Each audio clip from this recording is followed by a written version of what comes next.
इस वीडियो को देखने के बाद अगर आप लोग मोदी जी के फैन हो तो आप लोगों को खुद को शर्म आएगी भैया मैं मोदी जी का फैन क्यों हूँ। पैसे की कोई कमी नहीं है मेरे पास। वो शीश महल जो पूर्व मुख्यमंत्री ने केवल अपनी अय्याशी के लिए बनाया था और एक ये शीश महल है जो जनता को समर्पित कर उनकी सुविधा के लिए आज दिया गया है। आप लोगों को लगेगा कि मोदी जी ने इतने अच्छे अच्छे काम किए हैं, लेकिन यहाँ पर जो करप्शन आप लोगों को देखने को मिलेगा मोदी सरकार वालों की तरफ से, तो आप लोग खुद बताना। हालांकि मैं भी मोदी जी का ही फैन हूँ, चलो देखते हैं फिर भी, ठीक है। लेकिन दुनिया में क्या चल रहा है वो आप लोगों को सच्चाई पता चल जाएगी, तो वीडियो को लाइक करके चैनल को सब्सक्राइब जरूर कर देना। भारत दुनिया का ऐसा पहला देश है जिसके प्रधानमंत्री नरेंद्र मोदी ने खुद अपने देश के नागरिकों के घर उजड़वाए, बस इस वजह से कि वो गरीब है, क्योंकि गरीबों की सुनवाई नहीं हो रही। तो देखो भैया, ये लड़की लगभग एक बार मैंने इसकी वीडियो देखा था, ये दिल्ली की रहने वाली है, दिल्ली में कोई झुग्गियाँ थी। तभी मोदी सरकार क्या कर रही है वहाँ की, रेखा गुप्ता जी शायद, तो वो जितनी भी झुग्गियाँ हैं सबको तोड़वा रही हैं, जिसके अगर खुद के नाम पर अगर ज़मीन भी है, खुद का घर भी है, तब भी बुलडोजर चलवा कर टुटवा दे रहे हैं। तो इस बच्ची का भी ऐसे ही, बच्चे ने लड़की का भी घर टूट गया, जितने भी इनके पढ़े लिखे जो भी डॉक्यूमेंट्स थे सब दब गए, खाना बनाने का हर एक चीज़। अब ये पूरी तरह से भिखारी बन चुके हैं, पूरी तरह से भिखारी, ना रहने का है, ना खाने का है, ना बनाने का है, ना बर्तन है, ना कुछ है। गरीबों की सुनवाई नहीं है, गरीबों के घर उजाड़े जा रहे हैं। जब गरीब की नहीं सुन रहे तो कैसे प्रधानमंत्री है ये? वो भी तो एक चाय बेचने वाले गरीब थे। अभी हम लोग जो है हमारे बैंक अकाउंट में 1000-2000 रुपये ही होते हैं, और 1000 रुपये 2000 रुपये में कुछ भी नहीं होता है, ठीक है।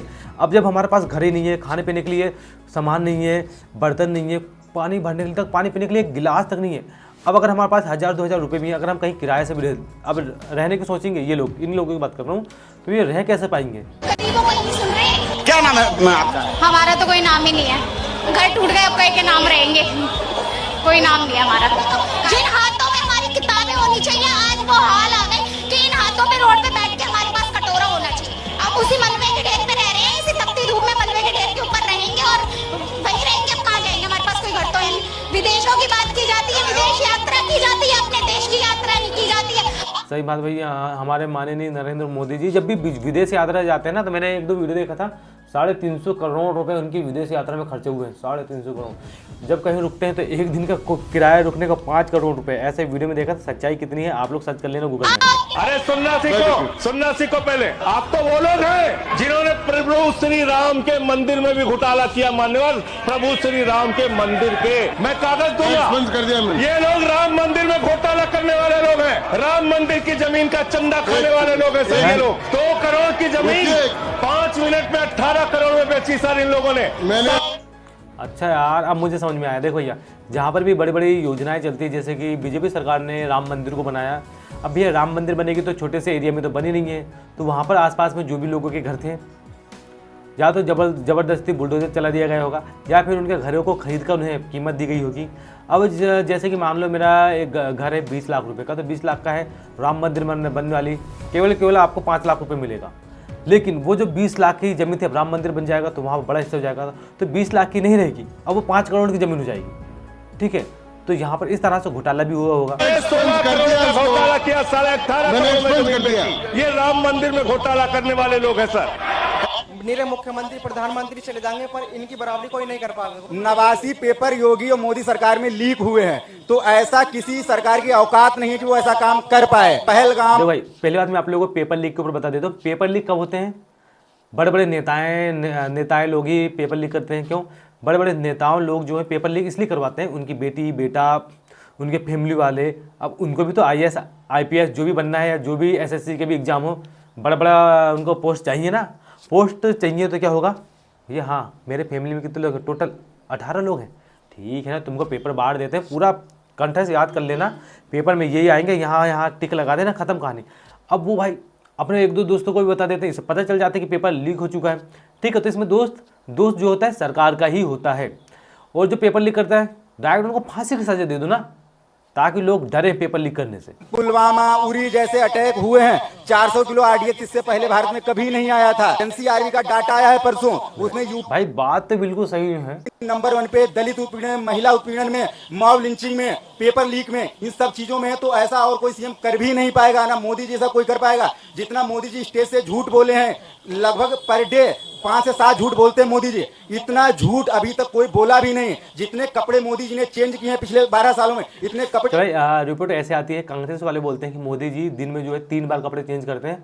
ठीक है भाई, मैं भी अभी टी शर्ट उतार के बनियान में रहूँगा क्योंकि गर्मी लगती है। अभी ठंड का मौसम आ गया तो आप टी शर्ट के ऊपर आप क्या स्वेटर पहनना पड़ेगा, ठीक है। लेकिन मोदी जी की अब बात होती है कि 10-10 लाख का पहनते हैं भाई, प्रधानमंत्री वो तो महंगे पहनेंगे। लेकिन बात ये भी आ जाती है कि ना, इतना महंगा भी मत पहनो कि देश की पूंजी बर्बाद हो। बीजेपी को सपोर्ट और नरेंद्र मोदी जी को समर्थन आपको किस वजह से? क्योंकि एक तो मैं हिंदू हूँ। हम लोगों को आज तक ये पता ही नहीं चला है कि बीजेपी सरकार ने किया क्या है। तो हम लोगों का जो आम जनता है, जो बीजेपी वाले, बीजेपी के समर्थक हैं, वो डायलॉग बोलते हैं। पहली बात तो हिंदू है, हिंदू राष्ट्र बनना चाहिए। दूसरी बात, मोदी जी ने राम मंदिर बनाया, धारा 370 खत्म किया। भाई है क्या ये चीज़? मंदिर बना के कौन सा तीर मार लिया? धारा 370 खत्म हुआ तो हम लोगों को क्या फ़ायदा हुआ? जम्मू कश्मीर के लोगों को फ़ायदा हुआ होगा ना। हमको शुरू से ही आपकी बातचीत और ज्ञान के उससे लग रहा था कि आप यहाँ आएंगे। ग्रेजुएट कब हुए थे, किस सन में? अब आज से 10 साल पहले। उस सन क्या था? सन था 2016। सर भी आ गए। 2013 में बैग आ गई थी, 16 में पास आउट हो गया था मैं। अरे भाई 2200 करोड़ रुपए की रिश्वत खिलाई अडानी ने। 2200 करोड़ रुपए की रिश्वत आपके अधिकारियों को। 2200 करोड़ की रिश्वत। सर वो क्या बोल रहे हैं सर? वो आप इधर बोलेंगे उधर बोलेंगे सर 2200 करोड़ रुपए की अडानी ने रिश्वत खिलाई हिंदुस्तान में महंगी बिजली बेचने के लिए। आपने अच्छा, तो अभी जो 1000 एकड़ जमीन जो है लीज पर दी गई है, वो 6 रुपये पर यूनिट ऐसा कुछ बिल आएगा बोलते हैं, ठीक है। मतलब अभी आप लोग समझ सकते हो कि जहाँ पर 4 रुपये 5 रुपये चल रहा है, वहाँ 6 रुपये। एक तो ज़मीन फ्री में, वो फैक्ट्री खोलेगा अडानी जी खुद के पैसे से नहीं खोलता भाई। जितनी भी बड़ी बड़ी कंपनियाँ हैं वो कैसे खोलती हैं? बैंक से कर्जा लेती हैं, अपने शेयर को गिरवी रख के और उन्हीं से बनाते हैं। मतलब गवर्नमेंट ने एक तो ज़मीन फ्री दे देती है और बड़े बड़े अरबपति लोग क्या करते हैं, गवर्नमेंट से ही कर्जा ले करके वहाँ फैक्ट्री बनाते हैं और जो कमाई होती है वो फिर जनता से चार्ज भी लेते हैं। मतलब समझो, मोदी जी का इतना बखान किया, हमने सुना उसको। आपको बोलने का मौका था, आपने बखान किया। लेकिन जब एक राज्य सरकार के कामों का हम कुछ उदाहरण देने लगते हैं तो इससे आप तुरंत पेट में दर्द होने लगता है। अरविंद केजरीवाल ने बिजली फ्री दिया, पानी फ्री दिया, शिक्षा फ्री दिया, इलाज फ्री दिया, सस्ता पेट्रोल डीजल दिया। चिल्लाने लगे सुनते ही। सही बात भाई। वहाँ पर जब हो सकता है कि आप दिल्ली में इतनी सारी चीज़ें फ्री कर दो, लेकिन बीजेपी सरकार आई, फ्री को हटा दिया गया। भाई ऐसा मत, और जो चीज़ फ्री दे रहा है हो सकता है कि हम फ्री दे दें। हाँ, और रेखा गुप्ता जी ने भी खुद भाई बोली है कि तुमने आए जनता के पैसा को इतना नुकसान किया, इनको फ्री दे देकर। भाई तो क्या बोलते हैं, अपने केजरीवाल जी ने जनता के पैसा को जनता में लगाया था, चोरी तो नहीं किया था। किसने कहा था कि ग्रांट को आप जो टोटल ग्रांट थी वो 4800 करोड़ रुपए की ग्रांट, 4800 करोड़ रुपए की ग्रांट वो आपने बांटी। 4840 करोड़। फ्री पानी 463 करोड़, फ्री बसें 482 करोड़, फ्री बिजली 3250 करोड़। डॉक्टर ने बताया था भैया। फिर भी क्या कर कमल फूल की सरकार बना दो, हर 11 तारीख को आपके बैंक अकाउंट में 2100 रुपया भारतीय जनता पार्टी भेजने का काम करेगी। आगे ना जा। देखो भैया, अगर चुनाव जीतना है तो लोगों को पैसा तो देना ही पड़ेगा बैंक अकाउंट में। 2100 रुपये हर महीना आएंगे, अच्छी बात है भाई। 2100 से बहुत ज़्यादा खर्चा पानी निकल जाएगा, लेकिन भाई महंगाई बढ़ जाएगी, ठीक है। अभी चलो ठीक है, वो कौन सा लोकतंत्र था? पंडित नेहरू को बिठा दिया गया। अगर देश के पहले प्रधानमंत्री सरदार वल्लभ भाई पटेल होते तो मेरा कश्मीर का ये हिस्सा आज पाकिस्तान के पास न हो। सुनिए भाई, सरदार वल्लभ भाई पटेल की मौत कब हुई थी? फिर रुको जरा, सबर करो। पहली बार जो चुनाव हुआ 1951 और 52। अब कुछ लोग का तर्क है कि प्रधानमंत्री सरदार वल्लभ भाई पटेल को बनना चाहिए। 1950 में वल्लभ भाई पटेल की आकस्मिक मृत्यु हो चुकी थी। अरे भाई हम लोगों को हिस्ट्री पता नहीं है ना, तो लोग डायलॉग पे डायलॉग मारे जाते हैं। मैं तो लैपटॉप बांटता रहा, मुझे लगा कि शायद उस गांव में जिसमें जाएगा वो लैपटॉप, कम से कम वहाँ गांव में माहौल तो बनेगा, लोगों का डर तो निकलेगा कंप्यूटर लैपटॉप से। लेकिन मुझे क्या पता था कि लोग गाय पर वोट मांगेंगे, गोबर पर वोट मांगेंगे। अगली बार हम भी गाय पे बात करेंगे। चलो भाई, अभी बीफ एक्सपोर्ट में भी भारत नंबर 1 में पहुंचने वाला है बोलते हैं। राशन 5 किलो दे रहे हैं आप। 5 किलो में 30 दिन खाता है आदमी, खा लीजिएगा आप। कहे लोग मोदी मोदी चिल्ला रहे हैं। जो बांदर चो दे चिल्लाता है। अच्छा लोग नहीं चिल्ला रहे। भाई ठीक है भाई, 5 किलो राशन दे रहा है भाई, बहुत अच्छी बात है। अगर राशन दे रही है ना, तो एक दिन का 1 किलो के हिसाब से एक आदमी को 30 दिन का 30 किलो राशन दो, तब हम बोलेंगे। जहाँ जहाँ कांग्रेस की सरकार है ना, जिस प्रदेश में, वहाँ हर कोई बंदा सरकारी नौकरी कर रहा, अरे मलाई के साथ रोटी खा रहा। अरे वहाँ तो इतने मजे हैं लोगों के, लोग तो बैंक मर्सिडीज और रॉयल्स रॉयल्स में घूमते हैं जहाँ जहाँ कांग्रेस की सरकार। कांग्रेस के राज में तो भारत विश्व गुरु बन गया था। अरे मजे ले रहे थे लोग। जब कांग्रेस की सरकार हुआ करती थी, हालांकि मैं बीजेपी का कार्यकर्ता हूँ, लेकिन कांग्रेस सरकार में 1,90,000 रुपए मेरे माफ हुए थे। ईमानदारी से बता रहा हूँ मैं, कर्ज माफ की बात लो भैया, बीजेपी वाले ही बोल रहे हैं। चल रही है, इसलिए बोल रहा हूँ, ईमानदारी की बात बता रहा हूँ। हालांकि मैं बीजेपी का कार्यकर्ता हूँ, लेकिन कांग्रेस अभी भी बीजेपी। नाराज हो गए लोग तो नाराज होंगे तो नाराज होंगे, हम हमारा काम करेंगे, उनके काम करेंगे। लेकिन मेरे दादाजी के नाम से 1,27,000 रुपए एक माफ हुआ था, और मेरे नाम से 70,000 रुपए अलग हुआ। टोटल मिला के 1,90,000 मेरे माफ हुए। जब कांग्रेस लो भैया, मतलब कांग्रेस सरकार ने सभी के जिसके कर्जा थे सबके माफ करें, लेकिन बीजेपी ने करेगी नहीं, क्या के मालूम? साथ अरे सीधा सीधा संविधान में लिखा हुआ है कि जो संवैधानिक पद पर बैठा हुआ कोई भी व्यक्ति या कोई भी जज, कोई भी मंत्री, प्रधानमंत्री, गृह मंत्री, राष्ट्रपति, वो धर्म की बात नहीं करेगा, एक धर्म को प्रमोट नहीं करेगा। संविधान सीधा सीधा कहता है सरकार किसी भी धर्म को आगे नहीं बढ़ाएगी। आप तो सीधे सीधे मस्जिदों को तोड़ रहे हो भाई, मंदिर बता रहे हो सीधे सीधे, बौद्ध विहार जितने भी वो पहले खत्म कर दिए। आप कर क्या रहे हो देश में, आप बताइए। 55,000 स्कूल खत्म कर दिए, लोगों को मारने का काम कर रहे हो। शिक्षा उनके पास नहीं है, स्वास्थ्य उनके पास नहीं है, रोजगार उनका खत्म कर दिया। अरे देश में हो क्या रहा है? तो सही बात है भाई, सही बात है। बहुत सारे स्कूल बंद हो गए हैं, स्कूल खोलना चाहिए तो स्कूल बंद किया जा रहा है। जनसंख्या बढ़ रही है तो इसके हिसाब से स्कूल बढ़ने चाहिए। स्कूल बढ़ेंगे तो लोगों को टीचर की भर्ती निकलेगी तो लोगों को रोजगार मिलेगा। लेकिन कौन उधर पैसा खर्च करे, पैसा अपने ही खाओ ना, ऐसे कहती होगी सरकार। बिहार में विकास का डबल इंजन लगने के बाद विकसित बिहार से जुड़े कार्यों में और तेजी आ गई है। एक फेवरेट डायलॉग है ना, डबल इंजन डबल इंजन। अरे तरीका हम नहीं दौड़ पा रहे हैं तो बैसाखी लेके ओलंपिक निकाल लेंगे। हाँ, बुलेट ट्रेन चली है डबल इंजन पे की अपने दम पे। अब देखो केंद्र में सरकार जिसकी है भारत में, उसी की सरकार बिहार में है ना। नेपाल में बांध बन गया बिहार के बाढ़ रोकने के लिए, तो डबल इंजन की सरकार हॉर्न बजाने के लिए है। पो पो पो पो हॉर्न बजाओ।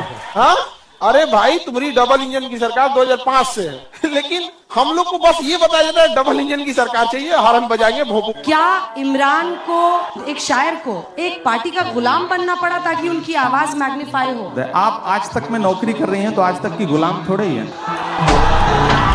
शायरी को पेशा चुना और फिर अब सियासत का हिस्सा बन गए। हाँ। तो मतलब कोई पेशा आप छोड़ेंगे किसी के लिए? कर क्या रहे जीवन में आप? पत्रकारिता की पढ़ाई की, लेकिन छोड़ दिया, पेशा नहीं बनाया उसको। करते तो वो भी अच्छा करते।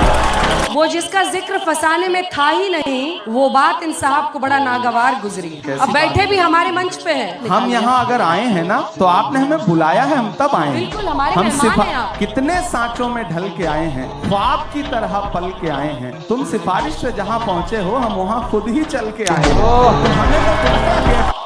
अगर मोदी जी का पेट खराब हुआ, पॉलिथीन में कहीं पैखाना करके रास्ता में फेंक देंगे तो अंधभक्त क्या समझेंगे जानते हैं कि अरे भाई ये कहाँ गिरल था, नहीं देखा? अरे मैं तो खुशबू आवा था केसर कस। अगर कोई साथी ये बता रहा है, कोई साथी इनमें से ही बता रहा है, क्योंकि शैम्पू सस्ता हो गया इसलिए मुखर्जी जी शैम्पू ले रहे हैं। अच्छा उन्हें शैम्पू क्या जरूरत है बताओ? तो बॉडी लोशन नहीं लगाते, संत लोग बॉडी लोशन नहीं लगाते। कोई साथी ये बता रहा है। और बोलो आप भी कुछ कहना। गांधी बोलना है ना, क्या बोले? गांधी जी के विषय में बोला। जो चाहो बोलो। सुनो भाई। अच्छा, तो गांधी जी का जन्म अपने 2 अक्टूबर 1869 में हुआ था। गांधी जी की अपने माता का नाम पुतलीबाई नाम था। गांधी जी के पिता का नाम मोहनदास करमचंद गांधी जी नाम था। गांधी जी के दादा का नाम तुलसीदास गांधी जी नाम था। गांधी जी के परदादा का नाम उत्तमचंद गांधी जी नाम था। गांधी जी के अपने भाई देखो, इसमें मेरे को हंसी आ रही, लेकिन हंसने वाली बात नहीं, क्योंकि हमको बचपन से यही पढ़ाया गया है। इनका बचपन का नाम क्या था, स्कूल का नाम क्या था, पर इनका मम्मी का नाम क्या था, पिता का नाम क्या था, बहन का नाम क्या था। पर पुत्र यानी कि उनके साथ तुषार। ये सब भोलेनाथ की पाओ क्या चाहते भैया? ये रास्ता बनना चाहते हैं। हेलो, हाँ प्रधान जी नमस्कार। नमस्कार प्रधान जी, आए नहीं? हेलो, कोई नहीं आए, हम आ गए आपके पास। पत्रकार दीपक मिश्रा बोल रहे हैं। प्रधान जी बोल रहे हैं ना दोस्तपुर के? मैं पत्रकार दीपचंद मिश्रा बोल रहा हूँ बछरावा से।